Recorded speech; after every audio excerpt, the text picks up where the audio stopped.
बोलो हनुमंत लाल की जय, बोलो राजा रामचंद्र भगवान की जय।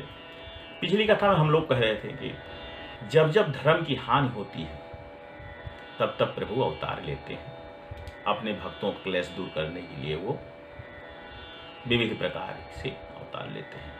तो कहते क्या है, राम केन चाहै सोई होई, राम केन चाहै सोई होई, करे अन्यथा यस नहीं कोई। राम जो चाहेंगे, राम जो चाहेंगे वही होगा, उसके सिवाय और कुछ हो नहीं सकता है। राम केन चाहै सोई होई, करे अन्यथा अस नहीं कोई। तो राम जी ही ऐसे दुष्टों को पैदा करते हैं और उनका संहार करने के लिए फिर अवतार लेते हैं। तो इसी प्रकार से एक बार दशरथ जी के मन में ये प्रश्न उठा कि इतना बड़ा राज सत्ता सब कुछ है और इस राज को वंश नहीं है चलाने वाले कोई, कैसे क्या होगा। तो इसी विचार में थे और उधर मुनि लोग, ऋषि लोग जाकर के ब्रह्मलोक गए थे सभी लोग कि पृथ्वी पर इतना अत्याचार बढ़ गया है, इतने ऋषि मुनियों को सताया जा रहा है, उन पर बड़ा अत्याचार किया जा रहा है, उनका कष्ट किस प्रकार से दूर होगा।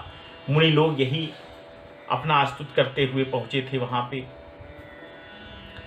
तो जानी सभय सुर भूमि सुनी, बचन समेत सने, गगन गिरा गंभीर भई, हारनि शोक संदेह। गगन मंडल से आकाशवाणी हुई कि हे मुनियों, हे ऋषियों, श्री हरि सभी का क्लेश और शोक दूर करने के लिए अवतार लेंगे, आप लोग उनकी तैयारी में अब लग जाइए। तो जनि डर पहु मुनि सिद्ध सुरेशा, अब डरिए मत, और तुम ही लागी धरि हूं नर भेसा। अब तुम लोगों के कल्याण के लिए श्री हरि नर का भेष धर करके अवतार लेंगे। और कैसे, अंसन सहित मनुजय अवतारा, और उन्हीं का अंश मनुष्य के अवतार में होगा। अंसन सहित मनुजय अवतारा, लेहूं दिन कर बंश उदारा, कश्यप आदिति महातप कीन्हा, तिन कहूं मैं पूरब वर दीन्हा। कश्यप आदि सभी ने तप किया था तो उन्होंने वरदान दिया था ब्रह्मा जी ने, क्या, ते दशरथी कौशल्या रूपा। दशरथ और कौशल्या के रूप में वहां पे अयोध्या के राजा होंगे, उनके यहाँ श्री रामचंद्र जी का जन्म होगा, श्री हरि वहां पे जन्म लेंगे। क्या कहते हैं, ते दशरथी कौशल्या रूपा, कौशलपुरी प्रगट नर भूपा। तो कौशल्या की गोद में श्री हरि प्रकट होंगे, उनके कोख से जन्म लेंगे।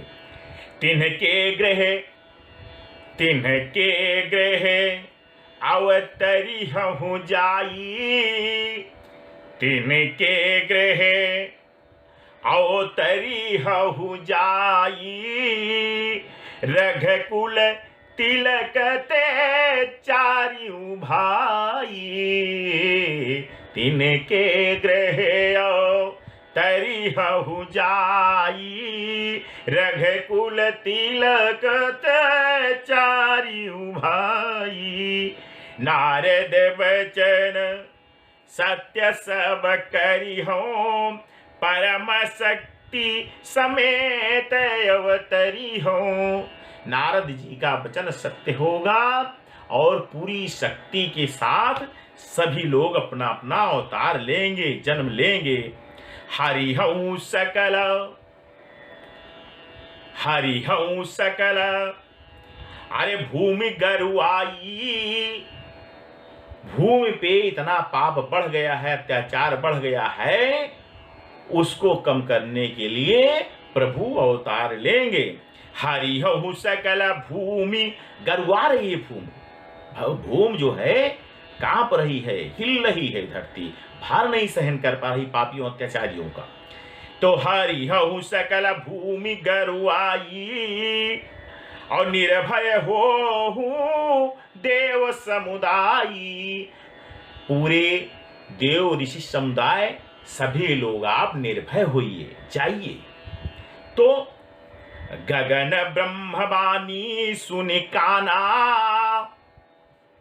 गगन ब्रह्मवाणी सुन काना, तुरत फिरे सुर हृदय सुजाना। गगन मंडल से आकाशवाणी सुनकर सुर नर सभी लोग बड़े संतुष्ट हुए और अपने अपने धाम के लिए प्रस्थान करने लगे। तब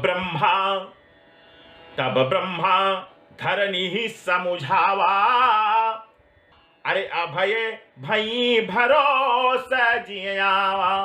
ब्रह्मा जी ने सबको समझाया कि अभय हो जाओ, कोई भय नहीं है, निश्चिंत होके अपने अपने स्थान पे जाओ। लेकिन एक काम और भी करना है कि श्री हरि अवतार लेने जा रहे हैं, विष्णु भगवान अवतार लेने जा रहे हैं मनुष्य नर रूप में, तो उससे पहले उनके साथ में आप लोगों भी वहां पहले अवतार लेना पड़ेगा। आप लोग भी जितने ऋषिमुनि देवी देवता हैं, सब लोग पहले उनसे पहले पृथ्वी पहुंचिए, सब लोग उनका स्वागत करने के लिए। निज लोग कहीं बिरंचिगे देव नहीं सिखाई, बानर तनु धरी धरी मही, हरि पद सेवहु जाई। तो ब्रह्मा जी ने सबको बताया, सीख दी कि ऐसा है कि बानर का रूप धारण करके, रीछ का रूप धारण करके, नर का रूप धारण करके उनकी सेवा के लिए, हरि की सेवा के लिए आप लोग पहुंचिए पहले से। तो गए देव सब निज निज धामा, अपने अपने धाम पहुंचे सब देवलोक। और भूमि सहित मन कहू विश्रामा, अब भूमि पे अवतार लेने के लिए वो लोग भी अपना रूप धारण करके, कोई बानर का, कोई यक्ष का, कोई गंधर्व का, इस तरह धारण करके सब प्रभु की सेवा में पहुंचने लगे वहां पे कि उनसे पहले पहुंचते हैं। जो कछुआय सुब्रह्मादीना, हर से देव विलंबन कीना। ब्रह्मा जी ने जो उनको आशीर्वाद दिया, उसको सिरोधार करके सभी देवलोग वहां से आए और बनचर देह धरे चीते माही, अतुलित बल प्रताप तिन पाही। कोई बन, कोई माने सब लोग अपना अपना रूप धारण करके आए। और गिरि कानन जहाँ तहाँ भरी पूरी, रहे निज निज अनीत रचि रूरी। यह सब रुचिर चरितमय भाखा, अब सो सुनहु जो बीच ही राखा। तो व्यास जी कहते हैं कि मैंने ये सब चरित्र आपको सुनाया, और अब सुनिए। अवधपुरी रघुकुल मन राऊ, वेद विदित ही दशरथ नाऊ। धर्म धुरंधर गुण निधि ज्ञानी, हृदय भगति मति सारग पानी। तो धर्म के बड़े भारी विद्वान ज्ञाता और हर प्रकार से दशरथ और कौशल्या मैया दोनों सूझबूझ की बड़े भारी विद्वान ज्ञाता धर्म धुरंधर। तो कौशल्यादि नार प्रिय सब आचरण पुनीत, कौशल्यादि नारी प्रिय सब आचरण पुनीत, पति अनुकूल प्रेम दृढ़ हरिपद कमल विनीति। तो कौशल्या मैया भी निर्छल स्वभाव की थी। तो एक बार क्या हुआ कि दशरथ जी के मन में ये ग्लानि हुई, कितना बड़ा राज है, वही जो बता रहे थे अभी कि इतना बड़ा राज है, राज संपदा कौन संभालेगा, पुत्र नहीं है। एक दिन उनके मन में ख्याल आया, विचार आया, इसी मनन करने लगे, विचार करने लगे। तो एक बार भूपति मन माही, एक बारी भूपति मन माही, भय ग्लानि मोरे सुतु नाही, भय ग्लानि। एक बार दशरथ जी के मन में ग्लानि हुई कि यार कोई सुत नहीं है, कोई पुत्र नहीं है। तो क्या कहते हैं, गुरु गृह गयव तुरत मोहि पाला। तब वो गुरु जी के आश्रम में पहुंचते हैं दशरथ जी और कहते हैं, चरण लागी करी विनय विशाला, चरण लागी गही विनय विशाला। अपने गुरु के चरण में पड़ जाते हैं और विनती करते हैं कि हे प्रभु, हे गुरु जी, आज हमारे मन में ग्लानि हो रही है और बड़ा भारी संशय हुआ है, इसको दूर करिए। कैसे दूर होगा कि राज संपदा इतना बड़ा सब कुछ है, पुत्र नहीं है, कोई इसको संभालने वाला आके हमारी बात कौन संभाले, कैसे क्या होगा। तो निज दुख सुख सब गुरु ही सुनाओ, अपना दुख सुख सब अपने गुरु के, और चाहिए भी यही होना भी चाहिए कि अगर कोई मुसीबत आए, कोई मन में संशय हो, कोई मन में भ्रम हो, तो अपने से बड़ों के पास, अपने से श्रेष्ठ के पास, अपने गुरुजन के पास, अपने माता पिता के पास तुरंत पहुंच जाना चाहिए। और गुरु का और शिष्य का बड़ा भारी महत्व है। गुरु भी ऐसा होना चाहिए कि जो शिष्य से सही बात बताए और सही रास्ता दिखाए, ऐसा गुरु होना चाहिए। और शिष्य को भी ऐसा होना चाहिए कि निर्मल मन लेकर के गुरु के पास जाए, छल कपट से ना जाए। गुरु के पास जाने से पहले अपना मन निर्मल कर ले कि गुरु ने अगर कह दिया कि यहाँ खड़े रहना है, तो उसको विश्वास होना चाहिए कि यहाँ खड़े रहने के लिए कहे हैं तो इसमें हमारा हित है। और अगर उसके मन में जरा सा, अरे गुरु जी हमें धूप में खड़े होने के लिए कह दिए, बस इतना ही तो उसके लिए नुकसानदेह है। तो इसलिए गुरु के पास जाकर के उनके शरण में जब आदमी पहुंचता है या जो भी शिष्य पहुंचता है, उसका भ्रम दूर होता है।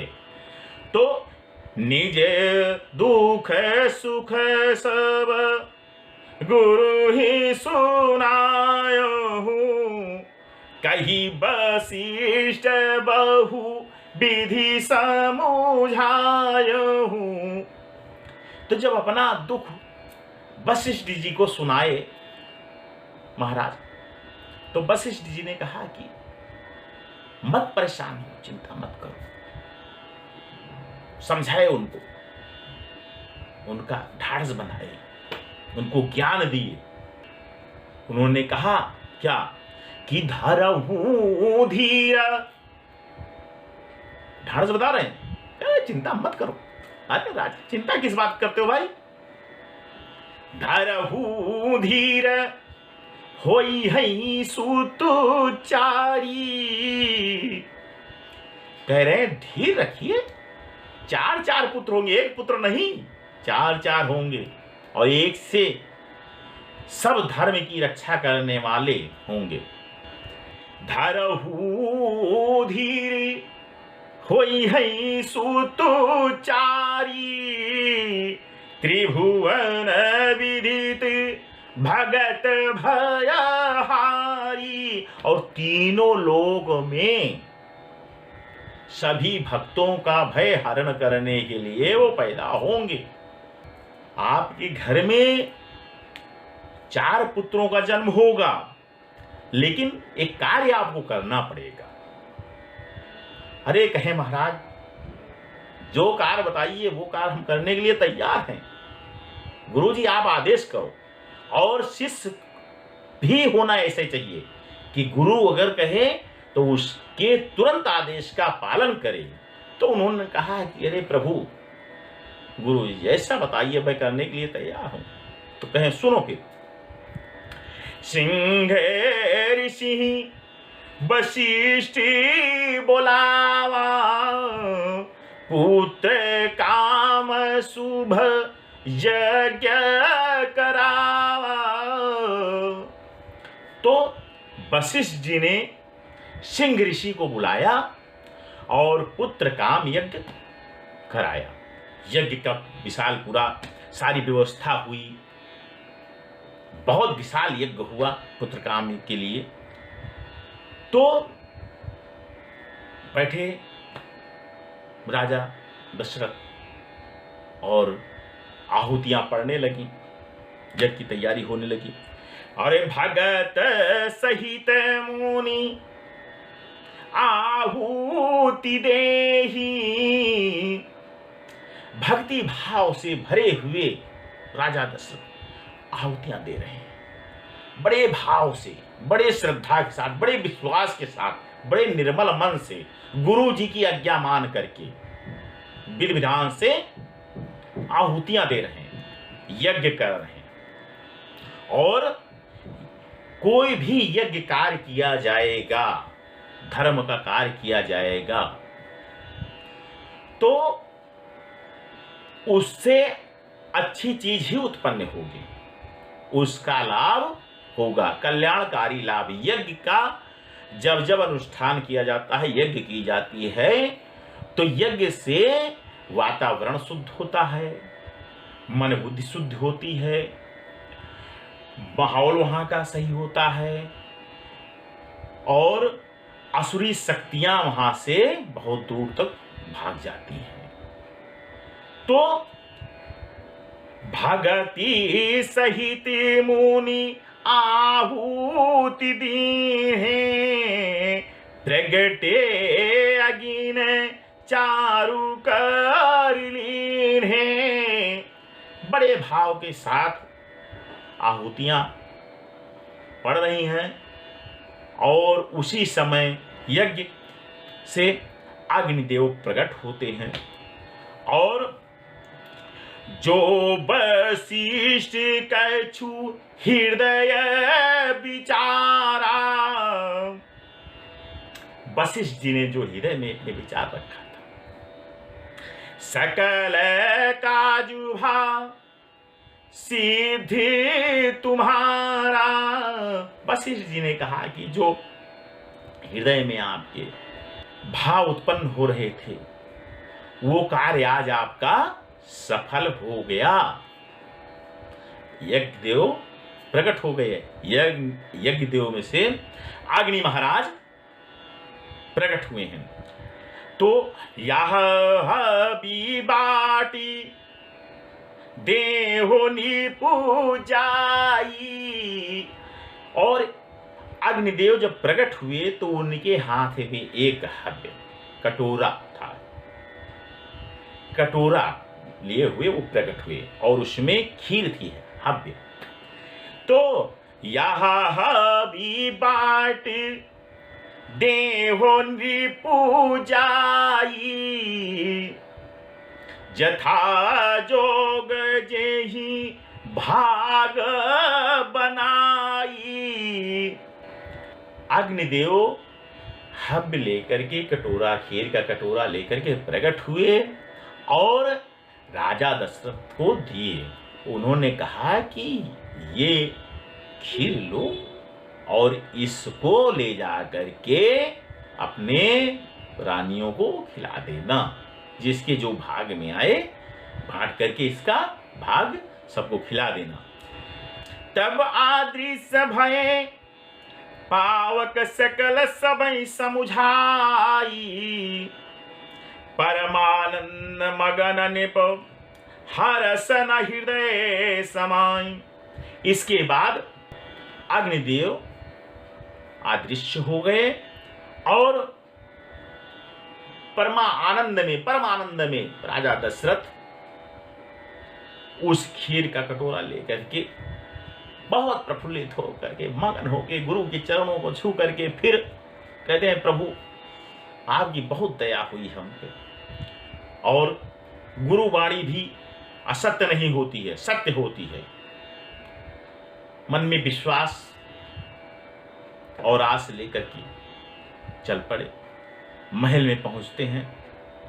तब ही राय प्रिय, तब राजा घर में पहुंच करके, तब ही राय प्रिय नारी बुलाई। राजा पहुंच करके महल में और अपने रानियों को बुलाते हैं। कौशल्यादि तहां चली आई, कौशल्यादि। जब राजा पहुंचे, बुलाए सबको, तो रानी लोग उनकी कौशल्या सहित सब लोग आई। तो अर्ध भाग कौशल्य ही दीढ़ा, उभय भाग आधे करी कीन्हा। आधा भाग कौशल्या को दिए और आधा भाग कैकेयी को खीर का विभाजन कर दिए। अब उसमें से अब आधे में से एक हिस्सा निकाल करके कैकेयी ने, कौशल्या ने सुमित्रा को दे दिया और कैकेयी ने भी अपने में से निकाल के थोड़ा सुमित्रा को दे दिया। यही विधि गर्भ सहित सब नारी, यही विधि गर्भ सहित सब नारी, भई हृदय हरसित सुख भारी। सारी तीनों रानियां उनकी गर्भित हुई और जिस दिन से श्री हरि गर्भ में आए उसी दिन से पूरा आनंदमय वहां पे हो गया। पूरा महल में रात में भी जगमग ज्योतियां, मणियों की ज्योतियां जलने लगी। मालूम हो कि मणि बिखर गई है पूरे में। जादीनिते हरि गर्भ ही आए, सकले लोक सुख संपत्ति छाए। पूरे लोक में, पूरे अयोध्या नगरी में, पूरे संसार में लगा कि सुख संपत्ति एकदम अकूत धन भर गया है। और मंदिर महासव राज ही रानी, शोभाशील तेज की खानी। और सुख जूते कछु के काली चली गए, जही प्रभु प्रगट सो अवसर भयऊ। जब से प्रभु गर्भ में आए हैं तब से ही वहां पे अच्छे अच्छे विचार आ रहे हैं और सब चीज सुखमय हो रही है। हर चीज का अनुभूति जो किया जा रहा है, सुख की अनुभूति किया जा रहा है और बड़े अच्छे अच्छे कार्य हो रहे हैं। जोग लगन ग्रह बार तिथि सकल भय अनुकूल, चर अरु अचर हर्ष जुति, राम जन्म सुख मूल। सियावर रामचंद्र की जय। अब इसके आगे का प्रसंग अगली कथा में हम लोग बैठते हैं, फिर कहेंगे और किस प्रकार से प्रभु जगदीश हमारे जन्म लेते हैं और उनके जन्म में हम लोग फिर आगे की कथा सुनाएंगे। जय श्री राम।